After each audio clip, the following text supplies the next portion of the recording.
देखिए, इस दुनिया का गेम कुछ ऐसा है कि अगर क्लासिकल म्यूज़िक का कॉन्सर्ट हो रहा होगा ना, तो 15 लोगों को इकट्ठा करना मुश्किल है, बट बादशाह अगर बकचोदी कर रहा होगा ना, तो 50,000 की भीड़ आएगी।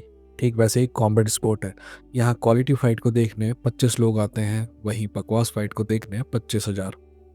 Welcome to Net Fight Junkie में आप सभी का स्वागत है। आज हम बात करेंगे माइक टाइसन की, जेक पॉल की, उन्होंने कितना कमाया, कितना नहीं कमाया, नेटफ्लिक्स को कितने लोगों ने देखा, नेटफ्लिक्स को क्या प्रॉब्लम है, नेटफ्लिक्स और यूएफसी की डील अगर हुई तो क्या होगा क्या नहीं होगा, डेना वाइट एक बार फिर से क्यों गुस्सा है, फ्रांसिस नगानो और डेंटे वॉल्टर की फाइट कहाँ चल रही है, इजराइल अदेसानिया की नेक्स्ट फाइट क्या हो सकती है, क्या जेक पॉल आर्टर पीटर वीएव या फिर डेनियल डुबोआ से फाइट करेगा। इन सब चीज़ों के बारे में हम बात करेंगे, पर आगे बढ़ने से पहले सब्सक्राइब करके बेल आइकॉन पर क्लिक कर दीजिए, क्योंकि ये कॉम्बैट स्पोर्ट का सबसे बेहतरीन चैनल है।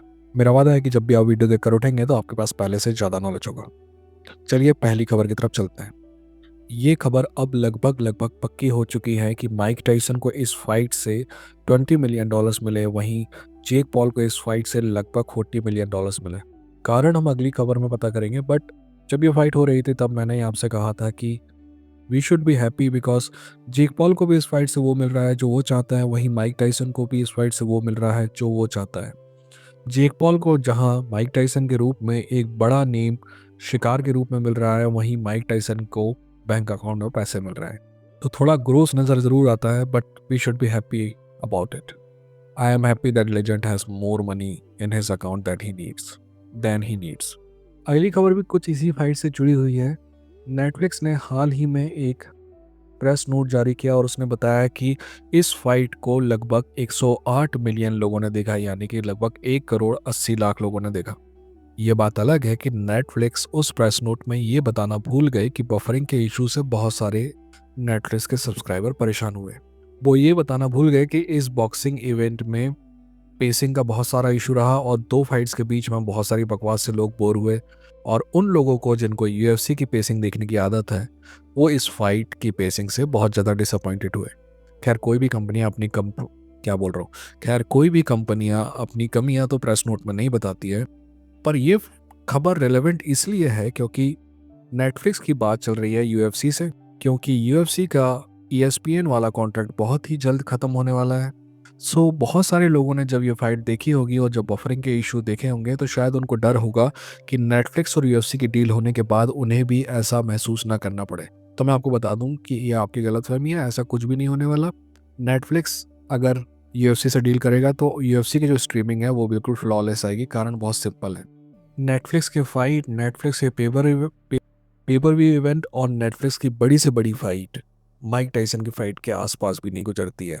नेटफ्लिक्स की किसी भी फाइट को देखने 108 मिलियन लोग लॉग इन नहीं करेंगे, और अगर 108 मिलियन लोग लॉग इन नहीं करेंगे तो ये बफरिंग के इशू भी नहीं आएंगे।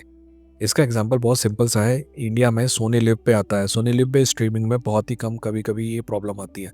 सोनी लिव में स्ट्रीमिंग की सबसे बड़ी प्रॉब्लम है हिंदी कमेंटेटर, जो इंग्लिश कमेंटेटर से ही बड़े चूतिए नजर आते हैं। बाकी स्ट्रीमिंग बफरिंग का कोई ज़्यादा इशू आता नहीं है। खैर अगली खबर की तरफ आगे बढ़ते हैं। अगली खबर फ्रांसिस नगानू को लेकर है। फ्रांसिस नगानू के मैनेजर ने ये खबर दी है कि डिओंटे वाल्टर के साथ जो उनकी बात है वो आगे बढ़ रही है। उसने ये भी बताया कि एक बार पहले भी इस फाइट के बारे में बहुत डिटेल में बात हो चुकी थी, उसी बात को आगे बढ़ाया जा रहा है। So I am okay with this fight. Problem यह है कि फ्रांसिस नगानू के एमएमए में, स्पेशली पीएफएल में, बहुत ही कम कंपटीशन है, इसलिए मुझे नहीं लगता कि उसको नेक्स्ट फाइट एमएमए में करनी चाहिए। पर अगर एमएमए में फाइट कर सकता है फ्रांसिस नगानू, तो मैं उसकी फाइट एंटोलॉय मेनिकन और रग से देखना चाहता हूँ, और दोनों के दोनों फाइटर जो हैं वो वन चैंपियनशिप में हैं। अगर वन चैंपियनशिप और पीएफएल को प्रमोट करते हैं और ये फाइट देखने को मिलती है, तो मैं एमएमए में फ्रांसिस नगानू को देखना चाहता हूँ। पर अगर नहीं मिलती है तो I am okay, Francis Ngannou is going to go for boxing, that's cool. और ये बात हम सभी को पता है कि डिओंटे वाइल्डर वाली फाइट फ्रांसिस नगानू के लिए एक विनेबल फाइट है, तो I am okay for that also. But मैं आपको बता दूं, जो बात शायद आपको सही ना लगे, मेरा मानना है कि फ्रांसिस नगानू से ज़्यादा पावर है डिओंटे वाइल्डर में, और ये बात मैं कम से कम 5 साल से कह रहा हूँ। Anyways let it be. अगली खबर की तरफ आगे बढ़ते हैं। अगली खबर जेक पॉल को लेकर है। जेक पॉल को हाल ही में सोशल मीडिया में कुछ बड़े फाइटरों ने चैलेंज किया। उनमें आर्टर बेटरबिएव एक है और डैनियल डुबुआ एक है।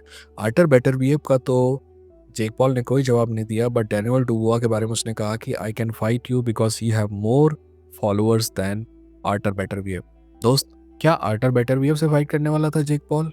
नहीं। क्या डैनियल डूवर से फाइट करने वाले हैं जेक पॉल? नहीं। जेक पॉल खबरों में बने रहने के लिए ये सारी बातें कर रहा है। मेरे हिसाब से जेक पॉल की जो अगली नज़र है वो Tommy Fury versus Darren Till वाली फाइट पे है, और उन दोनों में से जो जीतेगा शायद वो उससे फाइट करेगा, अगर वो डैरेन टिल हो तो। Anyways, I think we have given more time to Jake Paul this time. अगली खबर की तरफ आगे बढ़ते हैं। अगली खबर यूएफसी मिडिलवेट डिवीजन को लेकर है। ये माना जा रहा है कि इजराइल अदेसानिया वर्सेस नसरुद्दीन इमामबाब वाली फाइट जो है यूएफसी सऊदी अरेबिया के लिए लगभग तय हो चुकी है। आई am happy with this fight. मेरा मानना है कि इजराइल अदेसानिया अभी भी वन ऑफ द बेस्ट है, and he can really defeat very very big fighters even now. मेरे हिसाब से उसके कमबैक के लिए ये बेहतरीन फाइट है, जो विनेबल फाइट है इजराइल अदेसानिया के लिए। वहीं दूसरी तरफ अगर नसरुद्दीन इमामबाब में चैंपियनशिप मटेरियल है तो उसे इस फाइट में दिखाने की ज़रूरत है।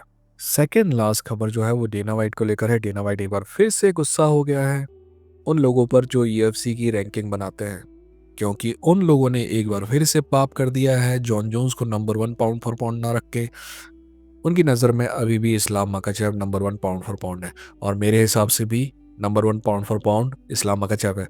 वैसे अगर आप इंडियन फाइट जंकी की रैंकिंग में हिस्सा लेना चाहते हैं तो आप व्हाट्सएप ग्रुप ज्वाइन करिए, जिसकी लिंक डिस्क्रिप्शन में है।